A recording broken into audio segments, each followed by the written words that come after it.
ও আমার মুরব্বি বাপ জানেরা, আল্লাহ নবী হযরত আইয়ুব আলাইহিস সালাম ঝরঝর করে কেঁদে দিলেন আল্লাহ নবীর কাছে। আল্লাহ পাকের ফেরেশতা হযরত জিবরাইল আমিন আল্লাহ নবী আইয়ুবের কাছে এসে দাঁড়িয়ে গেলেন।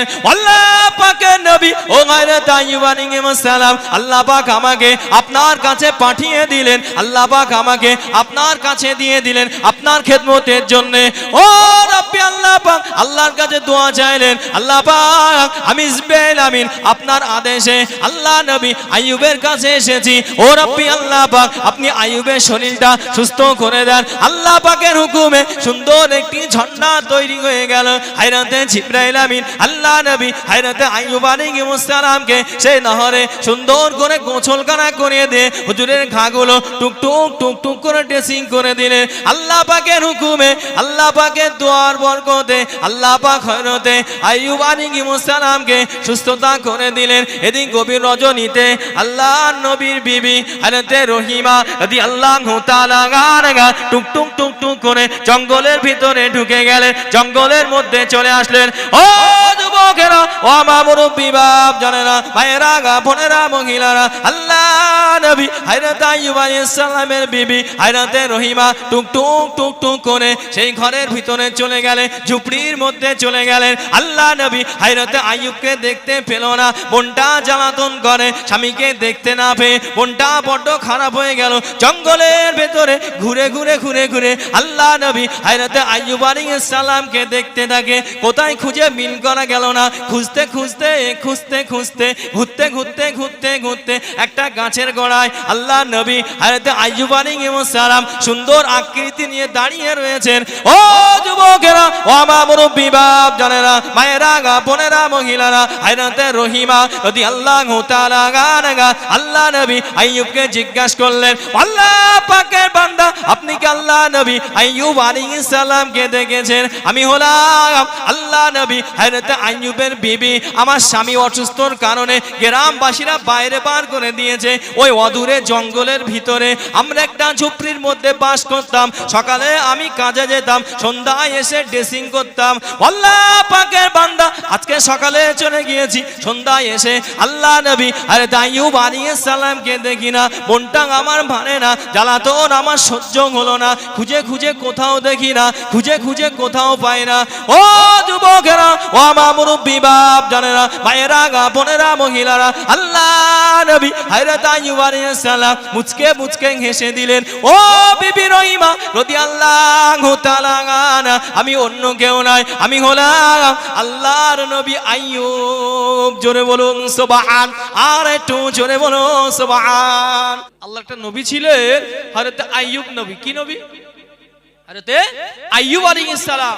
আল্লাহ পাক জানাকে পরীক্ষা নিয়েছিলেন, মহান আল্লাহ জানাকে পরীক্ষা নিয়েছিলেন। আল্লাহ পাক 70 বছর পরে আইয়ুব নবীকে অসুস্থ করে দিয়েছিলেন পরীক্ষার জন্য। হুজুর আমার 18 বছর রোগাক্রান্ত ছিল, 18টা বছর। সকল বিবি হুজুরের থেকে চলে গেল, হুজুরের বিবি রহিমা হুজুরের সাথে আছে, হুজুরের খেদমত করে। গ্রামবাসীরা হুজুরকে বাইর করে দিয়েছে। কেন? হুজুরের গায়ে পোকা ধরে গিয়েছে, পোকা, গায়ের চামড়াগুলো ঠোসা খসে খসে পড়ে যাচ্ছে, পচন ধরে গিয়েছে গায়ে। সকল বিবি চলে গিয়েছে, দুর্গন্ধ ছোটে। বিবি রহিমা আল্লাহর নবী আইয়ুবের সাথে আছে। গ্রামবাসী বাইরে বার করে দিলেন, জঙ্গলে গিয়ে একটা ঝুপড়ি করে সেখানে আছে। রহিমা কাঁদছে আর জঙ্গল থেকে চলে যাচ্ছে আর বলছে, কারণ উনি কি করতেন? লোকের বাড়ি যোগান দিতেন, সকালে যেতেন আর সন্ধ্যায় ফিরে স্বামীর খেদমত করতেন। এমন করতে করতে 18টা বছর পার হয়ে গিয়েছে। রহিমা বলতেন, ও আল্লাহর নবী আইয়ুব, আপনি একটু আল্লাহকে বলুন না, আপনি তো আল্লাহর নবী, আল্লাহকে বলুন, আল্লাহ যেন আপনাকে সুস্থ করে দেয়। আপনি তো দোয়া চাইলে আল্লাহ কবুল করবে, আপনি তো নবী। আইয়ুব নবী বলতেন, ও বিবি রহিমা, আল্লাহ আমাকে 70 বছর ভালো রেখেছিল, 70টা বছর। 70 বছর পরে আল্লাহ অসুস্থ দিলেন, সবে 18 বছর হচ্ছে। আমি আল্লাহকে কিভাবে বলি আল্লাহ আমাকে শেফা দেন, কিভাবে বলবো? আমি বলতে পারবো না, আমার লজ্জা লাগে। বিবি রহিমা কাঁদছে, সকালবেলা জঙ্গল থেকে বাইরে বার হয়ে যাচ্ছে আর বলছে, আজকের সন্ধ্যায় ফিরবো, ফিরে ওই যে চলে যাব, আর আমি আসবো না, আর আমি থাকবো না। কাঁদতে কাঁদতে চলে যাচ্ছে। আল্লাহ নবী চিন্তিত, গাছের গোড়ায় বসে ঝরঝর করে কাঁদছে। হযরত আইয়ুব আলাইহিস সালাম আল্লাহকে ডাক দিলেন, ও রব্বি আমাকে অসুস্থতায় ফেলে দিয়েছেন। ও রব্বি আল্লাহ পাক, আপনি আমাকে পরীক্ষার জন্য কঠিন বিমারের মধ্যে ঢুকিয়ে দিলেন। ও রব্বি আল্লাহ পাক, আমি আইয়ুবের কোনো দুঃখ নাই। আল্লাহ পাক, আপনি আমি আইয়ুবের শরীরে পোকাটা লাগিয়ে দিয়েছেন, আমি আইয়ুবের গায়ে পোকা ধরে গিয়েছে, আমি আইয়ুবের গা থেকে চামড়াগুলো খসে খসে পড়ে যায়। ও রব্বি আল্লাহ পাক, আমার গা থেকে দুর্গন্ধ ছুটতে লাগে। গ্রামবাসীরা আমি আইয়ুবকে গ্রাম থেকে বাইরে বার করে দিলেন। ও রব্বি আল্লাহ পাক, আমি আইয়ুব জঙ্গলে এসে আশ্রয় নিয়েছি, আমার সকল বিবি আমার থেকে চলে গিয়েছে। ও যুবকেরা, ও আমার মুরব্বি বাপ জানেরা, মায়েরা, বোনেরা, মহিলারা, আল্লাহ নবী হযরত আইয়ুব আলাইহিস সালাম আল্লাহকে ডাক দিলেন। ও রব্বি আল্লাহ পাক, আমি আইয়ুবকে আপনি কঠিন রোগ ফেলে দিলেন, আমি আইয়ুবের কোনো দুঃখ নাই, আমি আইয়ুবের কোনো কষ্ট নাই। ও রব্বি আল্লাহ পাক, আমি আইয়ুবের গায়ে পোকা ধরে গিয়েছে, পোকাতে আমি আইয়ুবের শরীরে গোশতগুলো কুরে কুরে কুরে কুরে খেয়ে নিল। ও রব্বি আল্লাহ পাক, আমি আইয়ুবের কোনো দুঃখ নাই, আমি আইয়ুবের কোনো কষ্ট নাই। ও রব্বি আল্লাহ পাক, আপনার কাছে দোয়া চাই। আল্লাহ পাক, আপনি আমি আইয়ুবের জবানে যেন পোকা লাগাবেন না আল্লাহ। ও রব্বি আল্লাহ পাক, আপনি যদি আইয়ুবের জবানে পোকা লাগিয়ে দেন, আমি আইয়ুব আপনার নাম খানা ডাকতে পারবো না আল্লাহ, আল্লাহ জিকির খানা করতে পারবো না। ও রব্বি আল্লাহ পাক, তামাম গায়ে পোকা ধরে গিয়েছে, আমি আইয়ুবের কোনো দুঃখ নাই। আল্লাহ পাক, আপনি যেন আমি আইয়ুবের জবানে পোকা খানা ধরিয়ে দেবেন না। জোরে বলুন সুবহান, আর একটু জোরে বলুন সুবহানাল্লাহ। এত সবর আমাদের আছে। 18 বছর রোগে ভুগছে, আল্লাহর নবী আল্লাহর কাছে হাত তুলে দোয়া চাইছে, আল্লাহ সকল বিবি আমাকে ছেড়ে চলে গেল, আমার বিবি রহিমা আছে, তিনিও যাবে, বলছে আমাকে ছেড়ে কেউ থাকবে না। আল্লাহ, আল্লাহ আমি সুস্থতার দোয়া চাই না আল্লাহ। কিভাবে চাইবো? আপনি 70 বছর আমাকে ভালো রেখেছিলেন আল্লাহ। সুস্থ দোয়া চাই না, তবে একটা দোয়া আল্লাহ, আপনি যেন আমার জবানে পোকা লাগাবেন না। আমার জিও ভাই পোকা লেগে যায়, তাহলে আমি আল্লাহ আল্লাহ জিকির আর করতে পারবো না। আল্লাহর কাছে ঝরঝর করে কাঁদছে। বিবি রহিমা কাঁদে চলে গেলে, কাঁদে চলে গিয়ে আল্লাহকে বলছে, আল্লাহ তুমি যদি আমি আইয়ুবের জবানে পোকা লাগিয়ে দাও, আমি আর তোমার নাম জিকির করতে পারবো না। তোমার নাম জিকির না করে আমি আইয়ুব সহ্য করে থাকতে পারবো না। আল্লাহ আমার জবানে আপনি পোকা দেবেন না। সকল বিবি চলে গিয়েছে, কোনো দুঃখ নাই।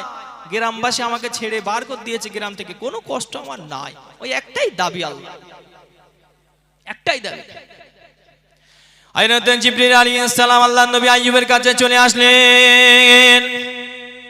ও যুবকেরা, ও আমার মুরব্বি বাপ জানেরা, আল্লাহ নবী হযরত আইয়ুব আলাইহিস সালাম ঝরঝর করে কেঁদে দিলেন আল্লাহ নবীর কাছে। আল্লাহ পাকের ফেরেশতা হযরত জিবরাইল আমিন আল্লাহ নবী আইয়ুবের কাছে এসে দাঁড়িয়ে গেলেন।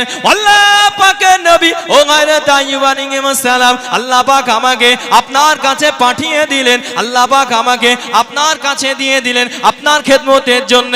ও রব্বি আল্লাহ পাক আল্লাহর কাছে দোয়া চাইলেন, আল্লাহ পাক আমি জিবরাইল আমিন আপনার আদেশে আল্লাহ নবী আইয়ুবের কাছে এসেছি। ও রব্বি আল্লাহ পাক আপনি আইয়ুবের শরীরটা সুস্থ করে দেন। আল্লাহ পাকের হুকুমে সুন্দর একটি ঝর্ণা তৈরি হয়ে গেল।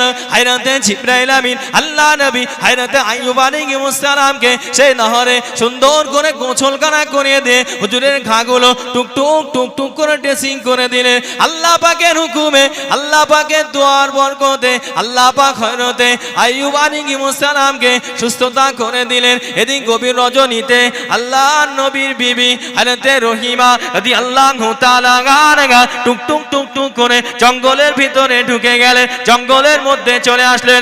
ও যুবকেরা, ও আমার মুরব্বি বাপ জানেরা, ভাইয়েরা, বোনেরা, মহিলারা, আল্লাহ নবী হযরত আইয়ুব আলাইহিস সালামের বিবি হযরত রহিমা টুকটুক টুকটুক করে সেই ঘরের ভিতরে চলে গেলেন, ঝুপড়ির মধ্যে চলে গেলেন। আল্লাহ নবী হযরত আইয়ুবকে দেখতে পেল না, মনটা জ্বালাতন করে, স্বামীকে দেখতে না পেয়ে মনটা বড্ড খারাপ হয়ে গেল। জঙ্গলের ভেতরে ঘুরে ঘুরে ঘুরে ঘুরে আল্লাহ নবী হযরত আইয়ুব আলাইহিস সালামকে দেখতে থাকে, কোথায় খুঁজে মিল করা গেল না, খুঁজতে খুঁজতে খুঁজতে খুঁজতে ঘুরতে ঘুরতে ঘুরতে ঘুরতে একটা গাছের গোড়ায় আল্লাহ নবী হযরত আইয়ুব আলাইহিস সালাম সুন্দর আকৃতি নিয়ে দাঁড়িয়ে রয়েছেন। ও যুবকেরা, ও আমার মুরব্বি বাপ জানেরা, মায়েরা গা, বোনেরা, মহিলারা, হযরত রহিমা রাদিয়াল্লাহু তাআলা আনহা আল্লাহ নবী আইয়ুবকে জিজ্ঞাসা করলেন, আল্লাহ পাকের বান্দা, আপনি কি আল্লাহ নবী আইয়ুব আলাইহিস সালামকে দেখেছেন? আমি হলাম আল্লাহ নবী হযরত আইয়ুবের বিবি। আমার স্বামী অসুস্থর কারণে গ্রামবাসীরা বাইরে বার করে দিয়েছে। ওই অদূরে জঙ্গলের ভিতরে আমরা একটা ঝুপড়ির মধ্যে বাস করতাম। সকালে আমি কাজে যেতাম, সন্ধ্যায় এসে ড্রেসিং করতাম। আল্লাহ পাকের বান্দা, আজকে সকালে চলে গিয়েছি, সন্ধ্যায় এসে আল্লাহ নবী হযরত আইয়ুব আলাইহিস সালামকে দেখি না। মনটা আমার ভানে না, জ্বালাতন আমার সহ্য হলো না। খুঁজে খুঁজে কোথাও দেখি না, খুঁজে খুঁজে কোথাও পাই না। ও যুবকেরা, ও আমার মুরব্বি বাপ জানেরা, মায়েরা গা, বোনেরা, মহিলারা, আল্লাহ নবী হযরত আইয়ুব আলাইহিস সালাম মুচকে মুচকে হেসে দিলেন। ও বিবি রহিমা রাদিয়াল্লাহু তাআলা আনহা, আমি অন্য কেউ নয়, আমি হলাম আল্লাহর নবী আইয়ুব। জোরে বলুন সুবহান, আর একটু জোরে বলুন সুবহান। ও যুবকেরা, ও আমার মুরব্বি বাপ জানেরা, মায়েরা গা, বোনেরা, মহিলারা, হযরত রহিমা রাদিয়াল্লাহু তাআলা আনহা আল্লাহ নবী হযরত আইয়ুব আলাইহিস সালামকে জানতে চাইলেন, আল্লাহ পাকের নবী, আপনার শরীরটা একই দিনের ভিতরে কিভাবে পরিবর্তন হয়ে গেল? আপনি তো অসুস্থ ছিলেন, আজকে সন্ধ্যার ভিতরে এত সুন্দর সুস্থ কিভাবে হলেন? আল্লাহ নবী হযরত আইয়ুব আলাইহিস সালাম সুন্দর করে জবাব দিলেন, ও বিবি রহিমা রাদিয়াল্লাহু তাআলা আনহা, তুমি আজকে সকালে বলতে বলতে চলে গিয়েছো, আজকে রাতে ফিরবে, আমার খেদমতখানা করবে, আর আমার কাছে থাকবে না, আর আমার সাথে থাকবে না। আল্লাহ পাকের পছন্দ হলো না। 18 বছর ধরে তুমি আমি আইয়ুব আমার খেদমতখানা করেছো, গ্রামবাসীরা আমাকে গ্রাম থেকে বার করে দিয়েছে, আমার সকল বিবি আমাকে রেখে চলে গিয়েছে। আল্লাহ পাকের রেজার জন্য আমাকে তুমি 18 বছর ধরে খেদমত করলে। আল্লাহ পাকের এত সন্তুষ্টি হয়ে গিয়েছে, আল্লাহ পাক এত খুশি হয়ে গিয়েছে। আল্লাহ পাক চান না আপনি আমার থেকে দূরে কোথাও চলে যাবে, আল্লাহ পাক এটা চান না। এই না মনে নিয়ে তুমি চলে যাবার পরে আল্লাহ পাক হযরত জিবরাইল আমিন আলাইহিস সালামকে আমার কাছে পাঠিয়ে দিলেন। হযরত জিবরাইল আমিন আমার খেদমত করে আল্লাহ পাক আমার শরীরটাকে পরিপূর্ণ সুস্থতা নসিব করে দিলেন। জোরে বলুন সুবহান, আর একটু জোরে বলো সুবহান। একটু মহব্বত করে বলবেন না? রহিমা বাড়িতে ফিরে বলছে, খুঁজে পায় না স্বামীকে, খুঁজতে খুঁজতে দেখে একটা সাধু দরবেশ কি সুন্দর ফুটফুটে চেহারা গাছের গোড়ায় দাঁড়িয়ে আছে। জিজ্ঞেস করে, ও আল্লাহর বান্দা, ওই অমুক ঝুপড়িতে আল্লাহর নবী আইয়ুব থাকতো, আপনি কি তাকে দেখেছেন? উনি আমার স্বামী। বিষয়টা বললেন, আইয়ুব নবী হাসছে, আর কি বলে, বিবি রহিমা, আমি তোমার স্বামী আইয়ুব। রহিমা বিশ্বাস করতে পারছে না। কেন? সকালে দেখেছে তো স্বামী অসুস্থ, সন্ধ্যার ভিতরে এত সুস্থ হয় কি করে? কিতাবের ভিতরে এসেছে আল্লাহ পাক আইয়ুব নবীকে এই সুস্থতার পরে এত সুন্দর হুসন, এত সুন্দর জামাল আল্লাহ পাক দিয়েছিলেন। 70 বছর আগে অসুস্থ পড়ার আগে আল্লাহ নবী আইয়ুব যত সুন্দর দেখতে ছিলেন, এই সুস্থতার পরে আল্লাহ পাক আইয়ুব নবীকে আরো বেশি সুন্দর করে দিলেন। বলুন না সুবহানাল্লাহ। চিন্তা করুন, সবর করেছিলেন কার উপরে বলেন তো? কার উপরে? কথা বলে না, আল্লাহর উপরে। আল্লাহর উপরে। ওমাইয়া তাওয়াক্কাল আলাল্লাহ ফাহুয়া হাসবুহ। যে ব্যক্তি আল্লাহর উপরে সবকিছু সফরত করে দেয়, আল্লাহ পাক তার জন্য যথেষ্ট হয়ে যায়। বলুন আলহামদুলিল্লাহ। তাহলে আমরা যখন বিপদে মুসিবতে পড়বো, কার উপরে ছেড়ে দেবো? কার উপরে? আল্লাহর উপরে আমরা ছেড়ে দেবো। কারণ আমার বিপদ থেকে উদ্ধার করতে পারে একজনই, তিনি কে? আল্লাহ। তিনি আমার আপনার বিপদ থেকে, আমার আপনার পেরেশান থেকে তিনি আমাকে আপনাকে হেফাজত করতে পারেন, তাছাড়া কেউ নয়। আপনি বিপদে পড়েছেন, আপনার টাকার প্রয়োজন, আপনার মেয়ে বিয়ে হবে, টাকার প্রয়োজন, আপনার কাছে টাকা নাই, কার কাছে হাত পাতবেন? সে তো আপনাকে নাও দিতে পারে, ঠিক না ভুল? সে তো আপনাকে নাও দিতে পারে। আপনি আল্লাহকে বলেছেন। সেই জন্য নিয়ম হলো, যখন আমি আপনি কোনো বিপদে, কোনো মুসিবতে পড়ে যাব, কোনো টেনশন আমাদের ব্রেনে চলে আসবে, সে সময় সেই বিষয়টা আল্লাহর উপরে ছেড়ে দিয়ে নামাজের মসলা পেতে, নামাজের পাটি পেতে তাতে বসে আল্লাহকে বলা যে আল্লাহ আমি এই মুসিবতে পড়ে গিয়েছি, আল্লাহ আল্লাহ সবকিছু আপনার পক্ষ থেকে আসে, আল্লাহ আল কদর খায়রিহা শাররিহি মিনাল্লাহি তাআলা, আল্লাহ ভালো মন্দ সব আপনার পক্ষ থেকে হয়, আল্লাহ আল্লাহ মুসিবতে আপনি ফেলেছেন, আমার কোনো দুঃখ নাই আল্লাহ, তা আপনার উপরে ছেড়ে দিয়েছি আল্লাহ, আমি জায়নামাজের পাটি বিছিয়ে আপনার কাছে বসে গিয়েছি, আল্লাহ আপনি আমাকে উদ্ধার করে দেন। তবে আপনি মানুষের কাছে যাবেন টাকার জন্য, মেয়ের বিয়ে, তবে আল্লাহ পাক সেই মানুষের মনটাকে গলিয়ে দেবে, তবে সে আপনাকে দেবে, তার আগে নয়। আর আমরা আল্লাহকে আগে বলি না, আগে মানুষের সাথে বলি? কিছু হলি কাকে বলি আমরা? আমাদের কিছু হলে আগে কাকে বলি আমরা? আগে আমরা কাকে বলি? দুনিয়ার মানুষের কাছে বলে বলে বেড়ায়। যত মানুষের কান বাড়বে তত মনে করবেন বিপদ আরো বাড়বে। সেই জন্য বিপদ আসলে গোপনে থাকতে হয়, আল্লাহর উপরে ছেড়ে দিয়ে সবর ওয়েট করতে হয়। কারণ প্রত্যেকটা জিনিস পেতে গেলে কি লাগে? অনেক সময় লাগে। সেই জন্য আমাদের উচিত সবকিছু আল্লাহর উপরে ছেড়ে দেওয়া। চিন্তা করুন, এই নবী আলাইহিস সালামের দিকে আমাদের শিক্ষা নেওয়া উচিত, সাহাবায়ে কেরামদের দিকে আমাদের শিক্ষা নেওয়া উচিত। রাসূল বললেন আমিনু, মহান আল্লাহ কোরআনের ভিতরে বললেন আমিনু কামা আমানান নাস, তোমরা ঈমান নিয়ে এসো কামা আমানান নাস। এই নাসের তাফসীর এসেছে রাসূলের সাহাবারা, রাসূলের সাহাবারা, রাসূলের সাহাবাদের যেমন ঈমান ছিল তোমরা সেই রকম ঈমান নিয়ে এসো। এখন সাহাবাদের কেমন ঈমান আর আমাদের কেমন ঈমান?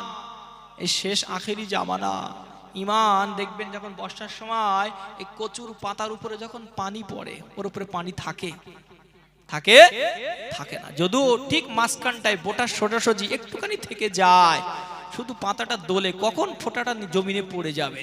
ঠিক বলছি না ভুল বলছি? আখেরি জামানা ঈমান ঠিক টিকে রাখা অতটাই কঠিন, যেমন কঠিন কচুর পাতার উপরে পানি টিকে থাকা যত কঠিন, শেষ জামানায় আমার আপনার ঈমানটা বাঁচিয়ে রাখা এর থেকে আরো বেশি কঠিন। অপর রাওয়াতে এসেছে হাতের উপরে আগুনের দোলা রেখে মুঠো করে ধরা সম্ভব? কত কঠিন! এর থেকেও ঈমান বাঁচানো বেশি কঠিন। বলেন আমরা কেমন সমাজে আমরা সিচুয়েশনের সম্মুখীন হয়ে গিয়েছি। আমাদের সাহাবাদের দিকে ফলো করতে হবে। আজকে আমাদের কোনো জিনিসের অভাব আছে? আজকে আমাদের কোনো জিনিসের অভাব আছে? না খাবার কষ্ট, না পড়ার কষ্ট, না মাকার কষ্ট, না ঘুমের কষ্ট, কোনো অভাব আছে? কোনো অভাব আজকে আমাদের নাই। সাহাবাদের খাওয়া হতো না, সাহাবাদের খাওয়া হতো না।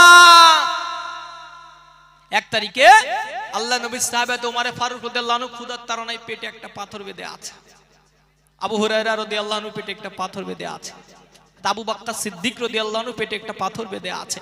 আল্লাহ নবীর সামনে যার দুঃখগুলো সব এক এক করে পেশ করছে। কেন? রাসূল যে রাহমাতাল লিল আলামিন, বিশ্ব নবীর কাছে সব এক এক করে বলছে। আর বিশ্ব নবী দুজাহানের বাদশা, ও কত কষ্ট গিয়েছে সেই পিরিয়ডে। আল্লাহ নবী নিজের পোশাকটা ছেড়ে দেখালেন, ও আমার সাহাবারা, তোমরা ক্ষুধার তাড়নায় পেটে একটা করে পাথর বেঁধেছো, একটা করে পাথর বেঁধেছো। আল্লাহ নবী পোশাকটা খুলে দেখালেন, আল্লাহ নবীর পেটে দুটো পাথর বাঁধা আছে। এত কষ্ট গিয়েছে সাহাবাদের। আল্লাহ নবী সাহাবী হযরত আবু হুরায়রা রাদিয়াল্লাহু আনহু এক তারিখে মসজিদ নববীর পাশে ক্ষুধার তাড়নায় পেটটা জমিনের দিকে দিয়ে উবুড় হয়ে শুয়ে আছে, উবুড় হয়ে শুয়ে আছে। মদিনার মসজিদ নববীর পাশে যে রাস্তায় মানুষ চলাচল করে, সেই রাস্তায় আবু হুরায়রা রাদিয়াল্লাহু আনহু ক্ষুধার যন্ত্রণায় সহ্য করতে না পেরে পেটটা জমিনের দিকে দিয়ে উবুড় হয়ে হুজুর আমার শুয়ে আছে। আল্লাহ নবী সাহাবী আবু হুরায়রা রাদিয়াল্লাহু তাআলা আনহু, ও যুবকেরা, ও আমার মুরব্বি বাপ জানেরা, মায়েরা, বোনেরা, মহিলারা, আল্লাহ রাসূলের সাহাবী হযরত আবু হুরায়রা রাদিয়াল্লাহু তাআলা আনহু হুজুর আমার ক্ষুধা যন্ত্রণায় আল্লাহ নবীর মদিনার মসজিদে নবী শরীফের পাশের রাস্তায় মানুষ চলাচলের জায়গায় হুজুর আমার পেটটা জমিনের দিকে করে উবুড় হয়ে শুয়ে রয়েছে। সেই পথ দিয়ে আল্লাহ রাসূলের সাহাবী হযরত আবু বকর রাদিয়াল্লাহু তাআলা আনহু টুক টুক টুক টুক টুক টুক করে যেতে লাগলেন। ও যুবকেরা, ও আমার মুরব্বি বাপ জানেরা, মায়েরা, বোনেরা, মহিলারা, হযরত আবু হুরায়রা রাদিয়াল্লাহু তাআলা আনহু সিদ্দিক আকবরকে ডাক দিলেন। আল্লাহ পাকের নবী সাহাবী ও হযরত আবু বকর রাদিয়াল্লাহু তাআলা আনহু আমি আবু হুরায়রা আমার কাছে একটু আসেন আমার কাছে একটু আসেন হযরত আবু হুরায়রা রাদিয়াল্লাহু তাআলা আনহু সিদ্দিক আকবর রাদিয়াল্লাহু তাআলা আনহুর কাছে কোরআনের একটি আয়াত সম্পর্কে জানতে চাইলেন হযরত আবু হুরায়রা হযরত আবু বকর সিদ্দিক রাদিয়াল্লাহু তাআলা আনহু কোরআনের কারীমের আয়াতটা সুন্দর করে বুঝিয়ে দিয়ে টুকটুক টুকটুক করে বাড়িতে চলে গেলেন।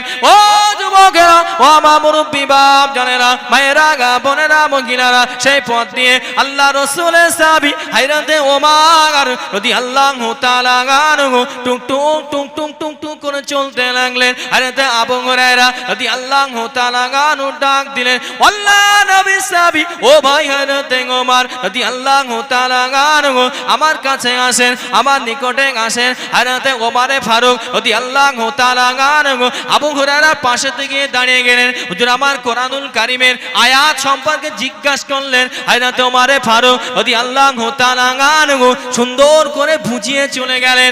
ও যুবকেরা, ও আমার মুরব্বি বাপ জানেরা, ভাইয়েরা গা বোনেরা মহিলারা, সেই পথ দিয়ে দু জানের বাদশা আখিরি নবী শেষ নবী জনাবে মুহাম্মদুর রাসূলুল্লাহ সাল্লাল্লাহু আলাইহি ওয়াসাল্লাম টুকটুক টুকটুক করে হাঁটতে লাগলেন। আল্লাহ নবী হযরত আবু হুরায়রাকে দেখে আল্লাহ নবী ডুকরে কেঁদে উঠলেন। আবু হুরায়রাকে ডাক দিয়ে লাব্বাইকা রাসূলুল্লাহ লাব্বাইকা রাসূলুল্লাহ। আল্লাহ নবী সামনে গিয়ে দাঁড়িয়ে গেলেন। আল্লাহ নবী হযরত আবু হুরায়রার হাতটা ধরে নিয়ে টুকটুক টুকটুক টুকটুক করে নিজের বাড়িতে চলে গেলেন। হযরত আয়েশাকে ডাক দিলেন, ও বিবি আয়েশা রাদিয়াল্লাহু তাআলা আনহা, বাড়িতে কি কিছু আছে? কিছু থাকে দাও। আমার আবু হুরায়রার দিকে তাকিয়ে দেখো, ক্ষুধা জ্বালায় আমার আবু হুরায়রা ক্ষুধার তাড়নায় মদিনার মসজিদের নবী শরীফের পাশে মানুষ চলাচলের রাস্তায় পেটটা জমিনের দিকে দিয়ে উবুড় হয়ে শুয়ে আছে। আল্লাহ নবী সেই পথ দিয়ে যাচ্ছে। আল্লাহ নবী বুঝতে পেরেছেন আবু হুরায়রা ক্ষুধার্ত। কিতাবের ভিতরে এসেছে আবু হুরায়রা রাদিয়াল্লাহু আনহু সেই কোরআনের আয়াত সম্পর্কে জানতেন, তারপরেও জিজ্ঞাসা করেছে। কেন জিজ্ঞাসা করেছে? এই জন্য জিজ্ঞাসা করেছে যাতে করে যখন জিজ্ঞাসা করব আমি তার সাথে কথা বলবো, আমার পেটে ক্ষুধা আছে উনি বুঝতে পারবে, এই বুঝে যাতে করে আমাকে একটু বাড়িতে নিয়ে যায়। ওহ কত কষ্ট। কিন্তু আবু বকর যখন বাড়িতে নিয়ে গেলেন না, তখন আবু হুরায়রা মনে মনে বলছে হয়তো আমি ক্ষুধার্ত আছি এটা হয়তো বুঝতে পারিনি আবু বকর। সেই পথ দিয়ে যখন আবার ওমর যাচ্ছে, ওমরকে জিজ্ঞাইলেন, ওমরও কোরআন আয়াতটা সুন্দর করে ব্যাখ্যা দিয়ে চলে গেলেন। আবু হুরায়রা কাঁদছে আর বলছে সম্ভবত ওমরও বুঝতে পারেনি আমি আবু হুরায়রা ক্ষুধার্ত আছি। তা হয় এইটা হবে, তা যদি না হয় হয় আবু বকরের বাড়িতে নয় ওমরের বাড়িতে, তানাদের বাড়িও তো খাবার মতো কোনো খাদ্য নাই, তাই আমাকে নিয়ে যায়নি। সেই পথ দিয়ে যাচ্ছিলেন আমাদের নবী।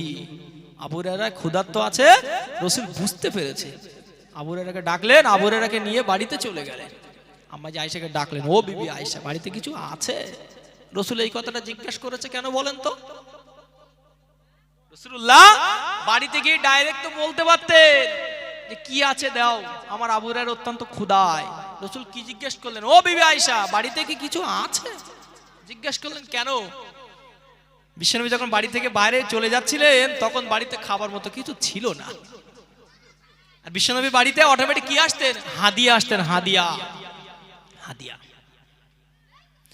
আম্মা আয়েশা সিদ্দিকা রাদিয়াল্লাহু তাআলা আনহা পেয়ালাটা নিয়ে হযরত আবু হুরায়রা রাদিয়াল্লাহু তাআলা আনহু হাতে দিয়ে দিলেন। আল্লাহ রাসূলের সাহাবী হযরত আবু হুরায়রা রাদিয়াল্লাহু তাআলা আনহু হুজুর আমার খুশিতে বাগ হয়ে গেলেন। হুজুর মনে করলেন আল্লাহ নবী এই দুধগুলো আমাকে খাবার জন্য মনে হয় দিয়েছেন, কিন্তু না না, আল্লাহ নবী হযরত আবু হুরায়রাকে ডাক দিলেন। আল্লাহ নবী হযরত আবু হুরায়রাকে ডেকে নিলেন, ও বাবা আবু হুরায়রা রাদিয়াল্লাহু তাআলা আনহু এই দুধটা নিয়ে মদিনার মসজিদে চলে যাও। আসবে সোফা আছে 70 ঘর মতন মানুষ, যারা অর্থহীন মানুষ, যাদের খাওয়া হয় না, যাদের শরীরে ভালো পোশাক জোটে না, ও বাবা আবু হুরায়রা রাদিয়াল্লাহু তাআলা আনহু এই দুধের পেয়ালাটা নিয়ে তাদেরকে একটু খাইয়ে এসো। হযরত আবু হুরায়রা মনটা নরম হয়ে গেল, হযরত আবু হুরায়রা মনটা মলিন হয়ে গেল। যারা আমার টুক টুক টুক টুক টুক টুক করে করে মদিনার মসজিদে চলে গেলেন। আসহাবে সুফফাদেরকে দুধগুলো পান করিয়ে হুজুর আমার ফিরে আসলেন, আল্লাহ নবীর সামনে দাঁড়িয়ে গেলেন। আসসালাতু আসসালামু আলাইকা ইয়া রাসূলুল্লাহ হাবিবাল্লাহ। আল্লাহ পাকের নবী, হুজুর আপনি বেয়াদবি মাফ করুন, হুজুর আপনি গোস্তাকিটা ক্ষমা করুন। ইয়া রাসূলুল্লাহ হাবিবাল্লাহ, আপনার কথা মতো, আপনার আদেশ মতো আমি আবু হুরায়রা আসহাবে সুফফাদেরকে দুধগুলো পান করিয়ে এসেছি। ইয়া রাসূলুল্লাহ হাবিবাল্লাহ, কিছু দুধ বেশি আছে হুজুর, অবশিষ্ট কিছু আছে হুজুর, এগুলো আমি কি করব? আল্লাহ নবী জানিয়ে দিলেন, আল্লাহ নবী শুনিয়ে দিলেন, ও বাবা আবু হুরায়রা রাদিয়াল্লাহু তাআলা আনহু, ওই দুধগুলো তুমি পান করো বাবা। হযরত আবু হুরায়রা রাদিয়াল্লাহু তাআলা আনহু ওই দুধগুলো খেয়ে নিলেন। আল্লাহ নবীকে পেয়ালা ফেরত দিবেন, আল্লাহ নবী জানিয়ে দিলেন, ও বাবা যে আবু হুরায়রা রাদিয়াল্লাহু তাআলা আনহু, আবারও পান করো বাবা। হুজুর আবারও পান করলেন, আবারও ফেরত দিতে যাবে। ও বাবা যে আবু হুরায়রা রাদিয়াল্লাহু তাআলা আনহু, আবারও পান করো বাবা। হযরত আবু হুরায়রা রাদিয়াল্লাহু তাআলা আনহু তিন মর্তবা সেই পেয়ালা থেকে সামান্য দুধটা পান করে আল্লাহ নবীকে ফিরিয়ে দিলেন। এখনো পর্যন্ত আল্লাহ নবীর হাতে যখন পেয়ালাটা পৌঁছালো, এখনো পর্যন্ত সেই সামান্য দুধটুকু পেয়ালার ভিতরে অবশিষ্ট আছে। জোরে বলুন সুবহান, আর একটু জোরে বলুন সুবহান। সামান্য দুধ, একটা পাত্রে কতটা দুধ আর ধরে? আসহাবে সুফা 70 ঘর মানুষ, প্রায় 300 মানুষ, তারা ইসলামের মেহমান, অত্যন্ত গরিব, কিছু নাই। বিশ্বনবীর বাড়িতে যখন কোন ব্যক্তি হাদিয়া পাঠাতেন আল্লাহ নবী, সেগুলো আসহাবে সুফাই পাঠিয়ে দিতেন, তারা খেতেন। আবু হুরায়রা যে দিলেন, আবু হুরায়রা খুশিতে বাক যে ক্ষুধার তাড়নায় এই দুধগুলো দিয়েছে, সব খেয়ে ফেলবো। হাসছে। আল্লাহ নবী বলছে, আবু হুরায়রা আসহাবে সুফায় চলে যাও, আগে তাদেরকে খাইয়ে এসো। আবু হুরায়রার মুখটা আবার শুকিয়ে গিয়ে একটুখানি হয়ে গিয়েছে। ও মনে করেছিলাম এগুলো আল্লাহ নবী আমাকে খেতে দিয়েছে, এখন দেখছি না, আসহাবে সুফফাদের খাওয়াতে বলছে। হুজুর আমার চলে গেলেন, আসহাবে সুফফাদেরকে খাইয়ে হুজুর ফিরলেন, তখন অবশিষ্ট দুধ আছে। আল্লাহ নবী বললেন, আবু হুরায়রা তুমি এবার খাও। আবু হুরায়রা খেলেন। আল্লাহ নবী তিনবার বললেন, তিনবার খেলেন, তখনও দুধ এখনো কিছুটা আছে। আল্লাহ নবীকে দিলেন, আল্লাহ নবী সেই সীমিত দুধখানা পান করলেন। সুবহানাল্লাহ বলবেন না? চিন্তা করেন কিসের বরকত, কিসের বরকত। বিশ্বনবীর নূরের জবান দিয়ে যে কথাটা বাইর হয়েছে, আবু হুরায়রা এই দুধগুলো তুমি আসহাবে সুফফাদেরকে খাইয়ে এসো। আল্লাহ নবী কি জানতেন না ওতে দুধ সীমিত আছে? জানতেন না? তারপরও বিশ্বনবী আল্লাহর উপরে তাওয়াক্কুল করে যে বলে দিলেন যে এই সীমিত দুধ তুমি তাদেরকে খাইয়ে এসো। 70 ঘর মানুষ, প্রায় 300 মানুষ, তাদেরকে খাইয়ে দুধ এখনো বেশি আছে। ভরসা করেছিল কার উপরে বলে? আল্লাহর উপরে। আর আমরা কার উপর ভরসা করি? পৃথিবীতে আল্লাহ যত মানুষ প্রেরণ করেছে, যত মানুষ, বিশ্ব নবীর সমতুল্য মাখলুকে কেউ আছে? মাখলুকে বিশ্ব নবীর সমতুল্য কেউ আছে? কেউ নাই। আমরা তো বিশ্ব নবীর জন্য পৃথিবীতে বেঁচে আছি। ঠিক বলছি না ভুল বলছি বল? আমরা বিশ্ব নবীর জন্যই পৃথিবীতে আমরা বেঁচে আছি। তার দুয়ার ফল আমরা আজকে যা গোনা কুড়িয়ে পাহাড় সম পরিমাণে গোনা করে ফেলেছি। পাহাড় গোনা করে ফেলেছে। আমাদের গোনাগুলো যদি সমুদ্রের পানিতে নিক্ষেপ করা হয়, সমুদ্রের পানি শুকিয়ে যাবে। এত গোনা আমরা করেছি, তারপর আল্লাহ আমাদের বাঁচিয়ে রেখেছে। কেন বাঁচিয়ে রেখেছে? কেন? বিশ্বনবীর দুয়ার বরকত। আল্লাহর কাছে দোয়া চেয়েছিলেন শেষ পিরিয়ডে, আল্লাহ আপনি যেন আমার উম্মতকে এই গোনা করার কারণে যেন ধ্বংস করে দেবেন না। যুগে যুগে যখন নবী রাসূল এসেছে, প্রত্যেক নবীর উম্মতেরা ধ্বংস হয়েছে আল্লাহ কোনো না কোনো গুনাহের কারণে। আল্লাহ আপনি যদি আমার উম্মতদেরকে গুনাহের কারণে ধ্বংস করে দেন, আল্লাহকে আপনাকে ডাকার মতো কোনো মানুষ আর থাকবে না। আল্লাহ আপনি আমার উম্মতকে কি করবেন না? গুনাহের কারণে ধ্বংস করে দেবেন না। বলেন সেই নবীর মতো পৃথিবীতে কেউ আছে? আর নাই। সেই নবী যখন কোনো বিপদে মুসিবতে পড়তেন, ভরসা করতেন কার উপরে? আল্লাহর উপরে। আর আমরা কোথায় আছি বলেন? আমাদের তো শিখিয়ে গিয়েছে। হুজুর বললেন, আসহাবিকা নুজুম বিআইহিম ইক্তিদাইতুম ওয়া ইহতিদাইতুম, তোমরা আমার সাহাবাদের করে ফলো করো। আমার সাহাবাদের দিকে খেয়াল করো। কেন? আমার এক একটা সাহাবী এক একজন আসমানের এক একটা কিসের ন্যায়, তারকার ন্যায়। সুবহানাল্লাহ বলবেন না? বিআইহিম ইক্তিদাইতুম ইহতিদাইতুম, তোমরা তাদের মধ্যে যাকে ফলো করবে, যাকে অনুসরণ করবে, তোমরা হেদায়েতের চরম শিখরে পৌঁছে যাবে। সাহাবাদেরকে আমাদের ফলো করতে হবে, তা নাহলে আমাদের জীবন এই আখিরি জামানায় পরিবর্তন করা সম্ভব নয়। আপনি কাকে দেখে জীবন চেঞ্জ করবেন বলেন? কাকে দেখে জীবন পরিবর্তন করবেন? সবাই তো আমরা সুদে ঘুষের সাথে মিশে গিয়েছি, সবাই তো আমরা মিথ্যার সহিত জেনার সহিত আমরা আজকে জড়িয়ে গিয়েছি, সবাই তো সুদের সহিত ঘুষের সহিত আজকে আমরা যুক্ত হয়ে গিয়েছি। ঠিক বলছি না ভুল বলছি? তাহলে কার দেখে জীবন গড়বেন বলেন? সাহাবাদেরকে ফলো করতে হবে। আজকে আমাদের জ্ঞান চোখগুলো না অন্ধ হয়ে গিয়েছে। দরুদ শরীফ পড়েন মহব্বতে, আল্লাহুম্মা সাল্লি আলা।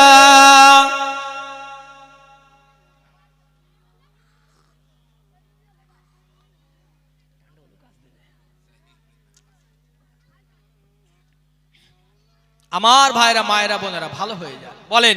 আজকে আমরা আমাদের জ্ঞান চোখগুলো কি করেছি? অন্ধ করে ফেলেছি আমরা। এই জ্ঞান অর্জন হয় তিন রকম প্রসেসে। করকম জ্ঞান অর্জন হয় তিন রকম পন্থায়। একটা হলো মাদ্রাসা মক্তবে শিক্ষক ছাত্র ওপেন সামনাসামনি বসে, এক নম্বর। আমরা হতে পেরেছি? কথা বলে না। আমরা ছাত্র হতে পেরেছি যে মাদ্রাসা সেরকম নসিব আমাদের আছে যে মাদ্রাসার শিক্ষকের সামনে বসে সরাসরি কিতাব থেকে আমরা কি নেব, দার্স নেব? সে কপাল আমাদের নাই। একটা গেল।